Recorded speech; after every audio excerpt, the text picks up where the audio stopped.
All right then. Hello everyone. I know there's a few people still out there and they're going to sort of filter in. But thank you for coming to join us for the what should a science communication career look like? So my name, as we said before, is Dr. James Lees. Now, I'm particularly interested in this as I am an early career researcher, as I can see quite a lot of people in this room are. Now, you might not be an early career researcher, but I can see there's quite a few people who are early career. Now, this is an interesting position to be in. There's a lot of potential, there's a lot of ways that things could go.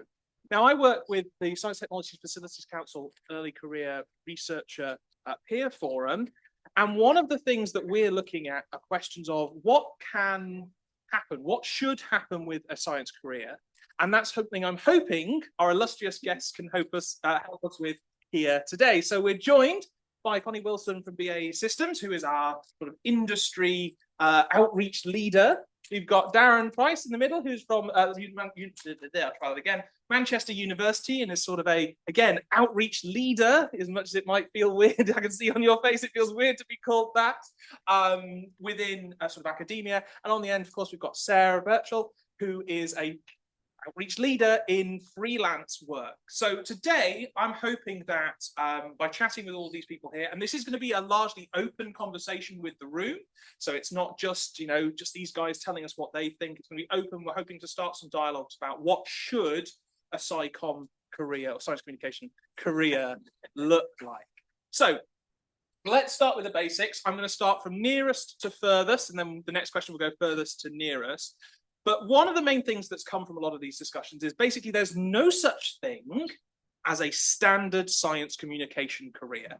Everybody has to forge their own path to a certain extent. So I'm going to start with Connie. Briefly, how did you get to where you are today? In a very unusual way, actually. I trained to be a lawyer, and then I was so disillusioned with law because it didn't meet my conscience, shall we say. I was offered a post to volunteer overseas in South America, and on that outreach for supposedly for 3 months, when I came back 2 years later, was to work with street children in South America, and put some law into place so that children could be adopted to families that couldn't have children across the world, rather than them being on the street, and secondly to put into legalese or whatever, so that they could build community centres for street children to be able to work and get a skill so that they weren't on the street anymore. So you're saying, well, how did you get from there to engineering? Well, I discovered that I had creativity and innovation in my personality in a number of situations where I'd witnessed severe things happening to street children. So my example from an engineering perspective is that a number of street children had lost their hands or their fingers in machinery that had been donated to them, which they used without finger guards. Yeah. And so they were left over from industry in another country, and then South America bought them and then used them, and the children were trained to use them, but they had no finger guards on them. So I took a whole bunch of tin cans, sawed them all in half, welded them together, and made a finger guard, so that those children weren't going to lose their limbs. And that was the very first creative thing I did since university. And I did a number of other things that were engineering based. And when I returned to the UK, I decided I would look into engineering because I'd never as a child been told that a woman could be an engineer. And I investigated it. I studied HNC and a HND at the same time, even though my local college said you couldn't do that. I said, well, I'm paying for it, so I will. I'm the sort of person that if there isn't a route, I will find another route to get to where I want to get to. So my journey is very unusual. I haven't met anybody else that's been along a similar sort of journey, but I work in innovation now, and that's where I'm happiest. I can see things in a different way. My way of thinking is very different to typical, probably people like yourselves that have come from a very traditional science background, but I bring something different to my team because of my background. Brilliant, thank you. And Darren, how did you get to? So yeah, I'm a particle physicist by trade, as it were. Find it very hard to think of myself, feel a bit impostery to consider myself a science communicator. Most of what I do is research and teaching. But I found myself through a sort of chaotic, rather unplanned set of circumstances throughout my career, getting more involved in outreach, public engagement, activities, then running activities, then somehow becoming more involved in strategy planning, facilitating other activities happening. And not quite sure how that happened, but I'm very happy it did happen. But to some extent, it relied a lot on support of my institutions and the research community I was in. I think that's something we'll touch upon later as well. For me, that started at a very small level, what is now a long time ago as a PhD student, not feeling very confident in doing public engagement, not feeling perhaps that I was the right person to do it because I didn't see myself as some sort of media star or wanting to be in the spotlight in that sense, or frankly feeling that I was skilled enough to do it, but dabbled in it, I would say, like activities that came up. Probably a big turning point was when I came back to the UK after a few years being away as a postdoc. I think the UK, by the way, is quite a supportive community for public engagement and the value of public engagement compared to some countries, sort of institutionally and sort of in the structures. And I got the opportunity to sort of have a bit of a gateway drug into public engagement through being corralled a little bit at the time into doing big exhibitions, events like Summer Science Exhibition, Big Bang Fair, things like this, where somebody has thought about the strategy, had thought about how to make an activity, and they just needed volunteers to contribute. So that was a way in where I felt like, okay, this is something you can just do. People have planned this out for you, and you can participate. And that was a lot of fun. I really enjoyed that. Got a lot of value at that personally for myself. Also allowed me to reflect on the fact that when you're doing your research, when you're doing your science, can feel quite isolating and quite sometimes you're stuck on some technical issue. What's the point of all this? And kind of reframe that when people go, wow, this is crazy, the thing you're doing. You go, yeah, it is kind of crazy. And that's kind of fun. And it sort of spiraled from there, gave me a bit more confidence to participate in more things, eventually take over some predefined activity, help bring other people on board. Few 10, 15 years down the line, and now I'm largely involved in setting a strategy and facilitating other people to do engagement and do it well. Think about audiences, think about evaluation, think about ways to engage at a university level. So, in tiny bit in common with you there is that my path has been very convoluted as well.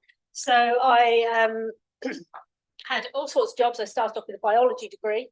I've done practical horticulture. I have looked at wheat plants in fields in Scotland. I've done all sorts of stuff, but it's basically academic career. And then I went and became a science technician, which is a fantastic job, and everybody should be paid to do it. And then I became a mature student. When I came out of university, I could not get a postdoc, which is what I'd been told was what you were supposed to do after a PhD. But I couldn't find a postdoc that I liked or where I liked. So I sort of did some really, I mean, they were lovely jobs, but they were quite boring. And they obviously weren't what I wanted to do, working in offices.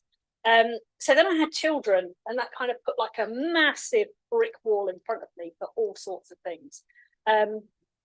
And when the youngest one went to nursery, I started volunteering at my local primary school. And the teacher said, "You're better than people we're paying for. You should do this as a job." So for the year that my youngest was had his free nursery place, I went into different schools. I did science show off. I don't know whether I did Bright Club that year or not. I did all kinds of different opportunities to get out there and do science in different schools. And I realised, actually, yeah, this is it. This is what I really want to do. This is it for me. And I started working in special needs school. The local head of the special needs school where my children had gone to nursery said, "Oh, we hear you're doing science for the primary school. Why don't you come and do science for us as well? It's not fair." So I went and did science for them as well. And through that, I discovered how I could bring total joy to people with science. And that's a major motivator for me. And from there, that kind of got recognised when I was right at the start of my career with the Josh Award, which is for early career, like people working in science. And you can all apply for it, if you're early career, that is. And that's organised by BIG, the STEM Communicators Network. So there's the Josh Award. And then I kept working, and that just gave me the confidence and made me think, well, I'm good enough to do this. I can do this. And then last year I won the Beatlestone Award for Leadership and Legacy, which tells me that I'm old now. But those things help to give me the confidence, having that network of people to fall back on, because I had no science communication training, but building a network through BIG helped me to gain my confidence and gain a lot more. So what's sort of come out is you're all saying you had a weird route in. Is there anyone in this room who would say that they didn't have a weird route in? That's pretty telling, right? And another question just for the room: how many people here have had what you might call a formal background, a formal education in science communication? So we've got a few people that have got some fun, but a lot of the people in this room have found their way in, presumably through a series of chance encounters or something. And notably, even the people who put their hand up for that don't think that they had a normal route into the jobs that they've got. So we could go around every person, and I'm sure every single person here has got an incredible story. We really wouldn't have time for that. So I think we'll jump into the next question. And then from there, what we'll do is we'll start sort of branching out with people who can speak about their own experiences. So this is slightly more towards those who aren't so much early career anymore, but it can still very much apply. But how would you envision somebody that is sat in the position of maybe they're finishing a degree, or they're coming out of A-level, or they're looking at their future and they're saying, I am interested in doing what you do. How would you envision their path to get there? What might that look like? Might it look like anything at all? We'll start with Sarah. So what I would say is, do any training that is offered with your course that gets you out working with different groups of people. And if you work in a university department, go and help out at their open days, if they run a science festival, go and help out. Be really nosy. See what is happening and work out what it is that is your thing. We've got like science rappers, we've got science breakdancer, we've got people who set fire to things. Stephen Yates calls out the gigantic inflatable backside on stage. There are such a diverse range of people doing different things that you need to find your niche. And a good way to do that, if you can't do it within your department because you don't have those opportunities, is to get a job as a science explainer at a science centre. And this is something that I really wish I'd taken that step to do as a freelancer, because it is terrifying going out into the world without financial support. And I really wish I'd gone and had a job at Science Centre as an explainer, where they'll train you in how to deliver a show. It will be the classic delivery of a show that everybody does in the same way. But most science centres allow their presenters to tweak it in their own personality. And that's really important, because I've never been that big presenting type. When I'm working with people, it's quite sort of like small scale. There's a few people in here who've seen me working with children, and I'm not the big leaping around, whoop, wow, all of that. That's not me, as you can see. So it's finding your own style and gaining the confidence in that is really, really important. What would you say? Pick up and riff off that, which is essentially my same point. I would say is also reflecting what was said in the first talk this morning, which really resonated with me, is that authenticity, both in your style and your voice, but also interest in the topic you're talking about. So I'm thinking a bit more from sort of somebody coming through a typical science academic route, but can probably generalize that as well to people who are sort of more focused on science, professional communication background and career path. I think it's really important to start with the thing that enthuses you and that you're excited about, because that enthusiasm, that excitement and authenticity will then come across in what you're talking about. And people see it, and people comment when you get me going about something I'm interested in a lot, that I go, oh, and this, and that people want to see that it's real, and people are just going to be more engaged, more willing to, you have more impact in what you're doing. Yeah, exactly. Yeah, it's real. It's exactly what we said this morning, essentially, that you can tell when somebody's been paid just to talk about something and they don't care. So I'd come at it from a non-cynical angle of do the thing you love, do the thing you care about, and then hopefully, it's not guaranteed by any means, it's probably a more natural way for opportunities to not necessarily present themselves, but for you to be able to make the most of the opportunities that could come.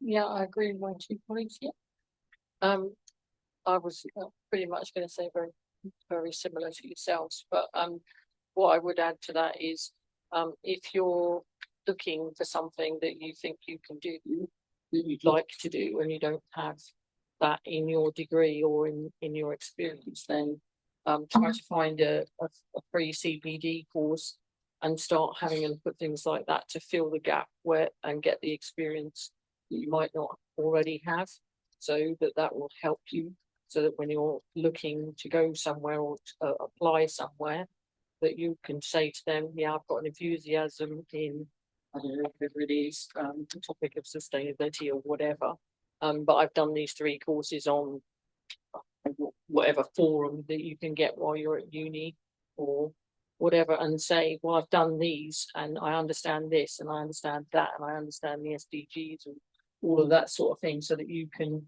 talk freely about it, so that you can take that step. Cool. Okay, I'm going to start opening this up to the room for comments, questions. When you pop your hand up and get pointed to, if you could first please state who you are, what it is that you do, and then say your statement, your comment, whatever, and you can say it nice and loud to make sure that the sort of the mics around the room can pick you up. So, does anyone want to start us off with something that you wanted to say? And Andy, raise your hand if anything comes in online. So, anyone want to get us going with maybe something? Yeah, absolutely. Hi, my name is Eliška Janova. I'm a Czech PhD student, molecular biologist in cancer research. And the issue in Czech Republic is that science communication career is viewed as a failure, that you did not manage to do like a proper science research, So I have 2 questions. One is, do you have some kind of advice for me how to, overcome this, how to do it on my own totally? Because I do not have the support of my institution. We do not have any opportunities to do some voluntary work, etc.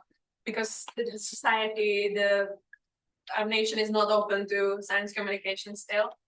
And second is I'm early in my PhD, and I struggle a lot with the feeling that I do not know enough to be entitled to do science communication. So if you have a tip for me how to overcome this as well. Possibly something, Darren, you've maybe got some in terms of the academia and the pressures that you face there.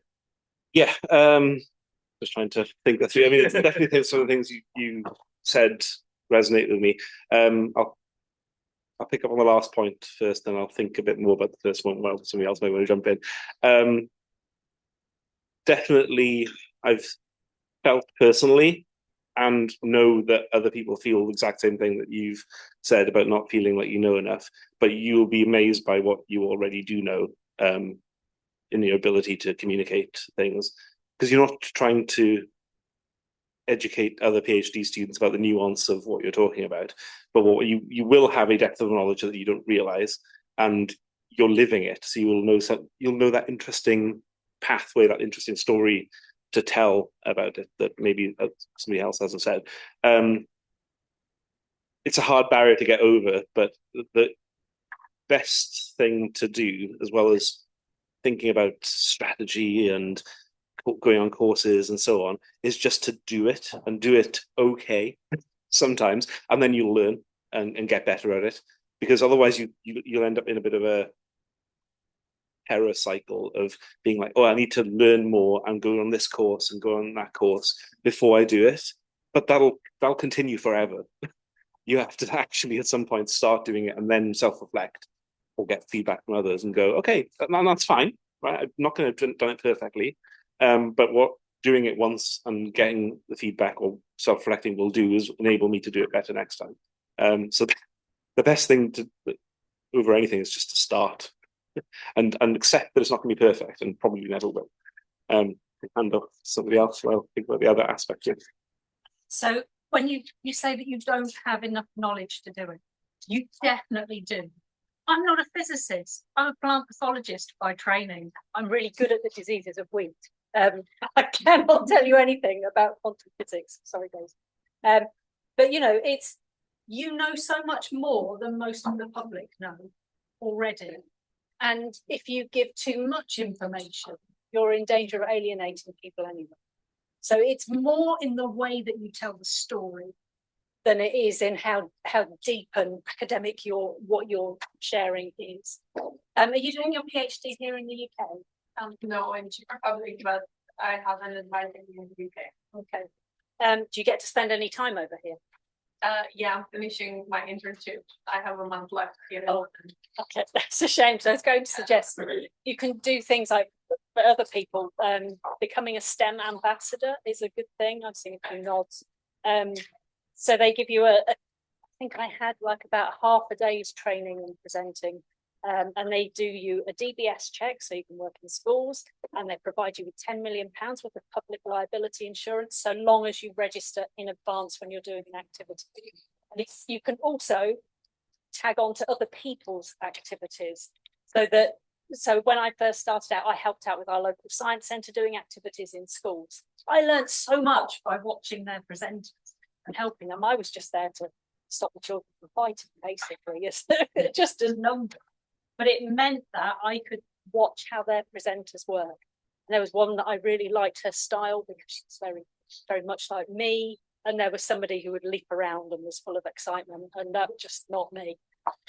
So if you come back to the UK and you can get involved in any activities here that are being run by your department, or look on the UK Science Festivals Network website for the next time you're over, and it lists all the science festivals and when they're happening, and just email the address on there and say, I'd like to volunteer.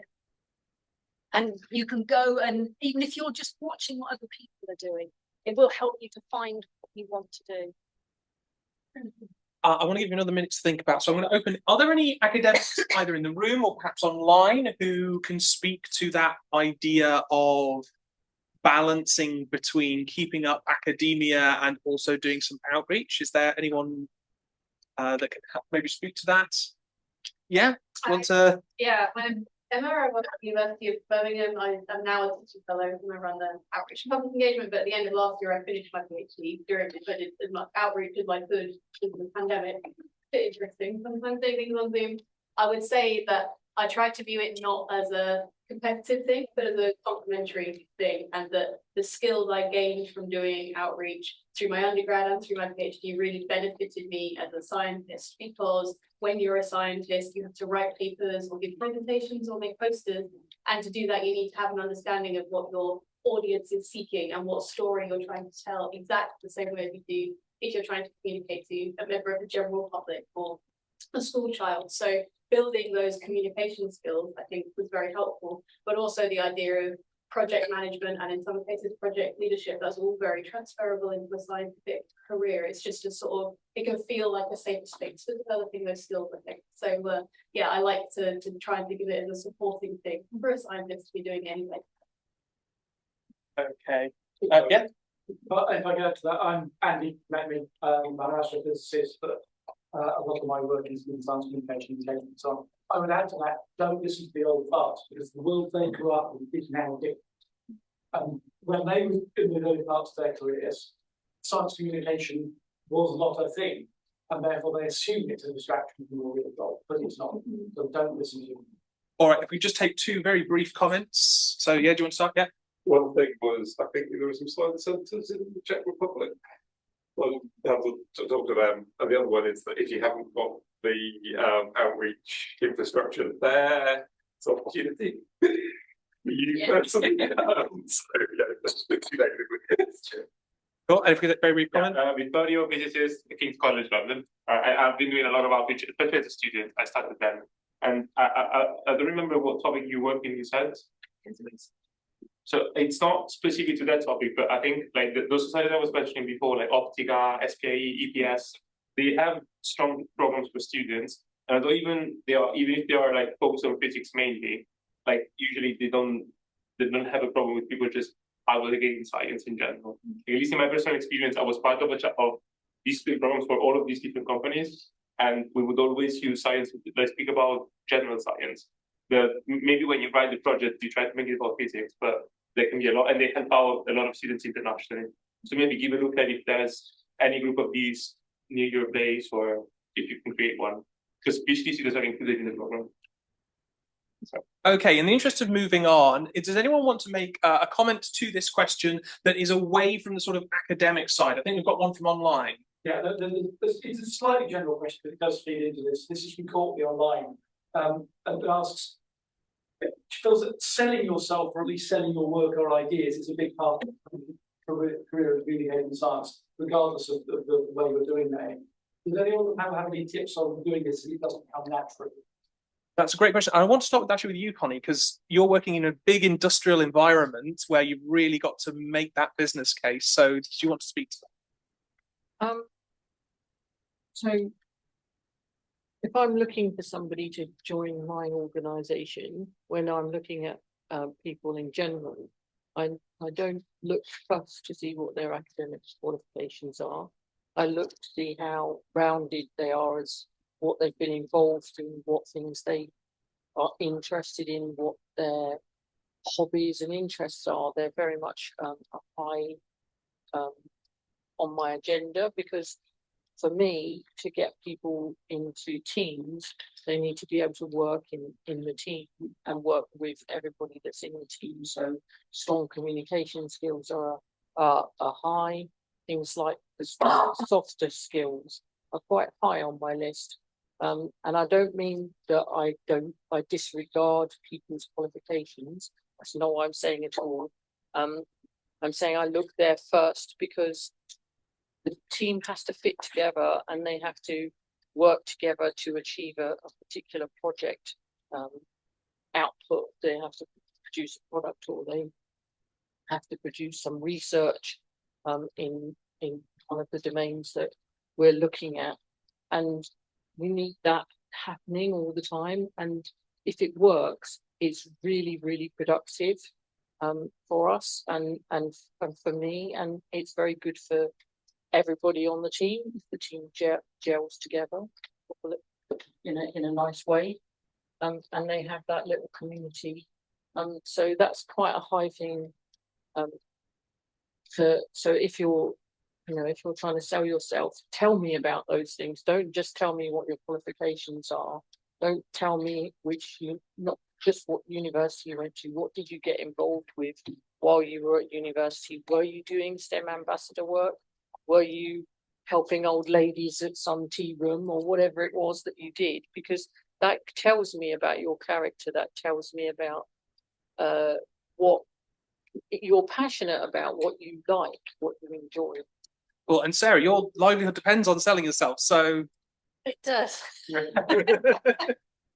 And I am rubbish at it. So it's something that I've always really struggled with in doing, trying to publicize myself. I really struggle with it. And it turns out I got a diagnosis of autism last year, which kind of explains why, yay, for the autists. So it kind of explains why I find this stuff so hard to go out and say, I am fantastic at this. And when I was asked to be on this panel, it's like, oh my God, I can't do that. I don't know anything. But, you have to really recognize what it is that you have that is special, what it is that you bring that is different. And I think that my autism has made me think slightly differently about the way that I do things. I'm constantly thinking about individual interactions with audience members, and that changes what I do. So that is my selling point, that somebody can come to one of my science shows and they can, and it doesn't matter what their knowledge level is, what their dexterity is, they will still be able to participate in the show. And that's because of the way that I think. That is my unique thing. And it does take a while to identify that in yourself and to find that as a selling point. But I'm still rubbish at it. I want to open to the room. I'm sure lots of people have nervousness about this. So anyone, any thoughts and ideas? Yes, at the back. Hi, I'm Eloise. I'm a freelance, currently a freelance medical writer, which for those of you who don't know, that's a sort of rather internally focused form of science communication. They very much sort of most of the pharma companies, and I'm sort of trying to move out of that more into sort of more outward facing science communication. I just want to say it's really easy. I've been in it for more than 10 years. I have plenty of skills. I actually do quite a range of different types of content. I also learn about loads of different types of medicine with about 2 days notice. People just throw stuff up and say, oh, right, can you write this? You've never heard of this drug before, you've never heard of this. These people just write it from the internet. I have a lot of skills, and I still got into this thing of, I can't do anything except medical writing. I can't stand up on a stage. And I've literally had to spend the whole time saying, yes, you can. You like talking, you're a show, you enjoy it. You can do other kinds of writing, you do loads of different kinds of writing. So it's kind of a common term. It's really easy to get sucked into a sort of, I have no transferable skills and I can do nothing else. I should add also, I'm a medical writer, my undergraduate in classics. And I also have a neuroscience master's, so me telling myself I can't do anything else, so medical writing is complete nonsense because I have a classics degree, so obviously I used to do something that wasn't anything to do with medical science. And actually some bits of that, you might be surprised, but studying ancient history is surprisingly useful for kind of understanding science. So yeah, I think just I'm more of a sort of career sidling stage, but don't convince yourself that you have to stay. And also, just because you're good at something doesn't mean you like it. So let's get into that. Just because you can do it doesn't mean you have to necessarily do it all the time. Have we got anyone else that'd like to make some comments on some of this? Yeah, very quickly. Yeah, I just want to sort of reassure people who don't think they know enough. Because so I'm Mark Wrigley. I'm retired with what I call a side hustle. But for about 10 years, I ran Yorkshire branch outreach activities. And what I'd say is go out and develop your social skills. How you deal with people, how you interact with people, being able to read people, whether they've got it or whether they haven't got it. And I think that's what I'd look for. If I was sort of recruiting people to do outreach, it would be those social skills rather than what they can remember from what they did at university. So that's definitely not what I plug. And when we talk about why are you doing outreach, my thing is I want to recreate the feeling I had when I built my first crystal radio. And that enthusiasm, I'm like, I can do this. And that's what I'm trying to reproduce in the people who come to my outreach activities. All right, we've got 2 quick hands here, but before we get to that, is there anything online? We're having a wonderful conversation here, but we're just keeping it to ourselves. Absolutely, that's fine. We'll go very quickly here and then we'll go over there. I would advise to open a brag folder on my desktop. So when people send me emails that say, you explained this really nicely, I really liked your talk, or somebody speaks to me after an outreach event and says, thank you so much, I really enjoyed today, I learned something I want to tell my friend, I write it down and stick it in my brag folder, because I don't know about anybody else, but my brain really likes to focus on all the things that I feel I didn't do quite as well as I could have done, or the bits that didn't go as I expected or went a bit pear-shaped. And that way, when I'm feeling like that, or I need material for an application or something like that, I can open the brag folder and at least I've got a few things written down and say, well, somebody else thought I did okay, so let's just believe them. That's a brilliant idea. That's really cool. And final quick hand over there. Yeah, hi, I'm Chris. I'm a lapsed physicist, now freelancer. And you often hear in outreach and in science communication circles that there's this really strong focus on your ability to translate and think about the audience. But I think it's also really important to remember that if you have been through a science degree or not a science degree, a classics degree, if you've spent time around researchers, the translation's going from somewhere to somewhere else, the conversation's going between two parties, and your ability to understand the researchers, to understand the institution, to understand how universities or industry or research works is a huge selling point. I do some very small scale video work with some universities, and the number of times that I've been told, we spent £50,000 on this external production company who came in and made us a beautiful but vacant video because they didn't care what it was about. They just wanted to make it beautiful. I can talk their language. And that's a huge selling point, I think. So don't miss that half of the equation. You're good at that because you're a part of that institution. All right, we're going to move on to the final question, and we're going to mix things up and go Darren, then Connie, then Sarah. With, if you could make any one major change that would impact career paths like yours, what would it be? So it's an easy one, right?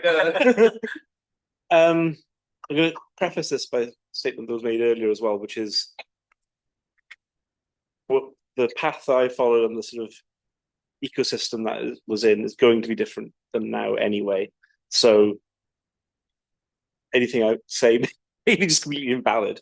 And I think it's invalid in a positive way because my sense is, it'll be broadly true, is that in the UK, as an example, rather than as the only situation, is going in a positive direction for understanding of public engagement and its value and so on. So the question was, how would I change things? Make a major change to the structure, if you like. So I think we're moving towards it, but I think having more formal recognition of, talking inside academia, of public engagement as a formal element of the job of an academic is important. We are moving in that direction. Manchester, I would say completely unbiasedly, is quite positive in that direction, and it's understanding the sort of value of research, teaching, administration, and public engagement / social responsibility. So that's becoming a bigger thing. But that's patchy inside the university, and certainly then across the UK, and definitely worldwide. So there's a lot of work to be done there in terms of unifying the value that's seen, coming back to a comment that was made earlier, at sort of higher levels of the university, older people who are looking back on things with a biased view of the value of it because of the change in the environment. So creating structures that support public engagement throughout the career trajectory inside universities will help. To some extent, I think the way to do that is going to be through advocacy, through early career researchers highlighting the value to them and to the university and to the communities that they're connecting with, and also speaking up about what the needs are. Connie? From a big organisation, industry like one that I come from, I'd like to see industry moving as quickly as the technology that's happening in the academia world. How that is done, I've no idea, but I think that very often industry doesn't move as quickly, and the research doesn't come into the business as efficiently as it might do. And I think there needs to be a bit more the tie up with university specialisms into specific industries. Brilliant. Okay, Sarah. Mine's going to sound like a moan because it is. So when you're all working in universities, a lot of people are doing the outreach stuff for free. You're not doing it on top of your normal work. You're expected to do it as a, oh, it's just fun, you know, just go and do that. And that is changing, as you were just saying, but it's not changing fast enough. And what you're doing is being delivered for free in the community. Now, for somebody like me, as a freelancer, I live in Oxford. I've got a massive teaching hospital and 2 universities, all doing free science all the time, some of which is shit.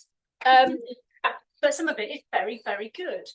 And so I'm pitching myself against somebody who is completely free, and I'm asking people to pay me. And that is really hard. It is a hard thing to do. So you have to have lots of strings to your bow as a freelancer. So what I would like is for, you know, in this utopian world, is for like big industry to chip in money to support people who are just starting out as freelancers and building up their reputations, so that they could, you know, so you're not chasing grants for £500 all the time so you can compete with your other people who are doing things for free. Nice to be able to do a bit more long-term projects, offer it for free so you can get the experience, but you have the money to pay for food. Okay, I'm going to open this. There is another thing to do after this, but I'm going to open up to the floor. Has anyone got big ideas to fix science communication? Yes. My name's Ryan. I'm a MRI physicist at Thomas Trust. So slightly related. Not necessarily, well, science communication, yes, but I think increasing accessibility, which then facilitates representation. So there's not many people that look like me within science, well, within my field anyway, science communication and kind of see. So I think increasing accessibility to places that don't usually get that outreach, that communication, which then facilitates those people getting into science communication and other scientific fields. And then it kind of is like a positive feedback loop, and you'll get more and more people come through. Because I was having this conversation earlier with colleagues. You need someone that represents you and is relatable. You know, if you don't relate to the person that's talking, then you're not really going to feel a connection. You're not going to feel like you want to follow those footsteps. Whereas if it's someone that looks like you, talks like you, thinks like you, you're going to think, oh, wow, that could be me. You'll see yourself in them. So they're more likely to then come into that field. So I think, yeah, accessibility and representation. Yeah. I've got a lovely example of that. We used to do the Big Bang Fair. I work with the University of Birmingham and some of their widening participation students who are all from the local area. And we go to the Big Bang Fair and train them up into doing a science show, which they then presented at the Big Bang Fair. And so they're like first-year undergrads. You know, they've not been out of home very long, but they sound the same as the kids who are there. They look the same as the kids who are there. They're like 5 years older or whatever. You know, it's that sort of, you know, it could be your older sibling who's there talking to you about how wonderful science is. And by doing that, we have wonderful representation there, because, you know, I am, you know, middle-aged white woman after all. But it was just brilliant to have those younger people there they were gaining skills, but they were also really changing minds of the kids we were working with. Got time for maybe another one? Andy, anyone online solved it? Oh, several times. No, I'm afraid not. Any more comments from the room? We'll take both of you very quickly. We'll do it the other way around this time. Sarah, if you want to go first. It was maybe like a silly question, but I feel it's something that maybe the community could benefit knowing. And it's like, I'm all up for doing this type of question. I really love doing communication, and I think I would never give it up for nothing in the world. But thinking of this as a potential future job, I struggle in seeing where's the point where I could actually start selling myself for this, and whether I can stop being a volunteer for everything. Like, when can you say, I can earn money over this.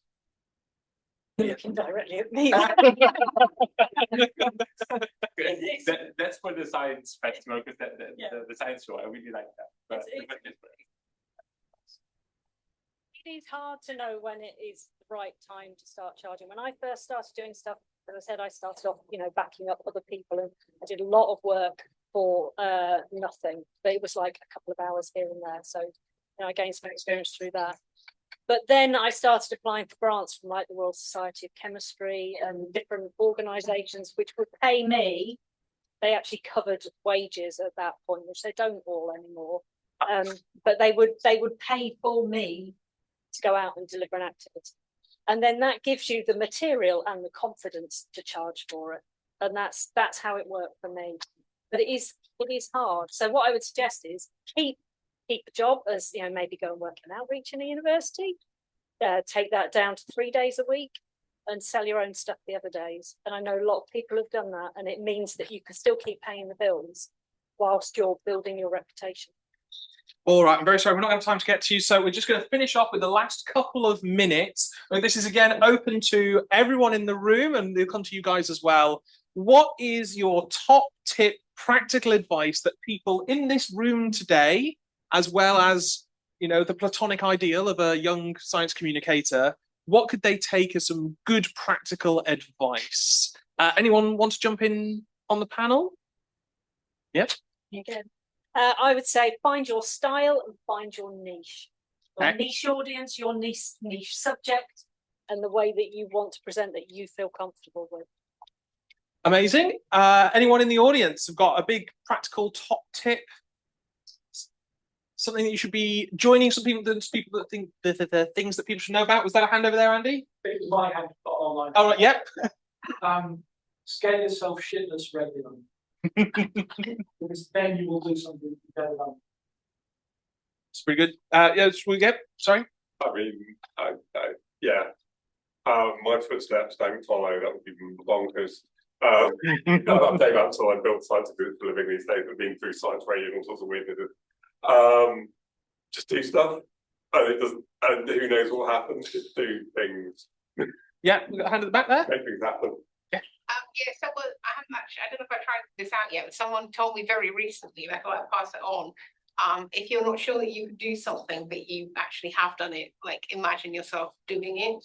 So if you know that you've successfully talked about something, just like go back to the moment and imagine yourself and remember yourself doing it. I haven't tried it. Don't know if it works. It sounds like it'd be surprised. I thought I'd pass it on. Cool. We'll come back to the panel briefly. Has anyone got another? Be creative in a lot of things. So, we've heard earlier about dance and physics. There's lots of marriages between subjects that that don't exist at the moment, but could exist.